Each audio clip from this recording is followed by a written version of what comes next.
សិតលួចស្នេហ៍អូនតែម្នាក់ឯងទ្រង់អើយចំបែងមិនដឹងជាថ្លែងប្រាប់អ្នកណាលួងចិត្តខ្លួនឯងស្រមៃថាអូនជាសង្សារតាមពិតជីវ៉ាមិនដឹងខ្លួនថាបងស្នេហ៍អូនឡើយអូនទុករូបបងជាមិត្តម្នាក់បងក៏ដឹង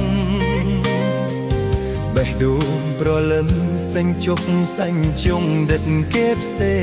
ងពេលអូនរំលឹកពីគេនោះបងសោកសង្រេងក៏ហាក់ខ្លួនឯងខំប្រុងញយឹមលើកទឹកចិត្តស្រី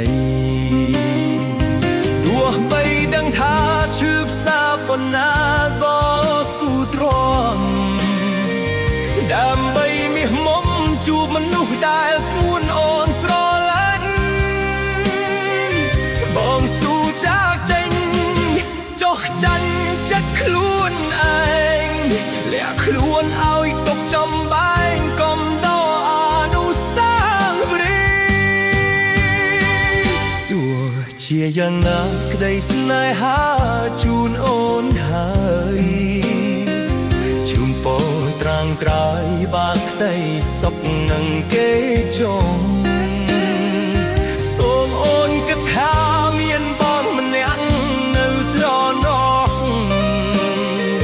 ហើយជាបុរសគិតដល់អូនរៀងអើយ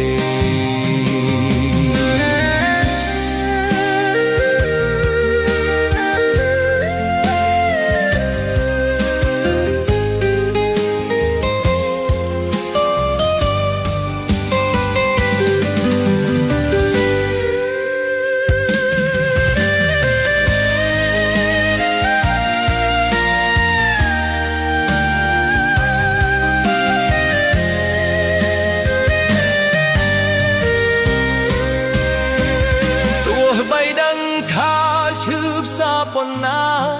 ក៏ស៊ូទ្រាំដើម្បីមាសមុំជួបមនុស្សដែលស្ងួនអូនស្រឡាញ់បងស៊ូចាចេញចុះចាញ់ចិត្តខ្លួនឯងលាក់ខ្លួនឲ្យទុកចំបែងកុំដកអនុស្សាវរីយ៍ទោះជាយ៉ាងណាក្តីស្នេហាជូនអូនហើយជូបត្រាងក្រៃ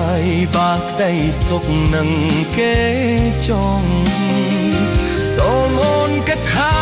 មានបងម្នាក់នៅស្រណោះហើយជាបុរសគិតដល់អូន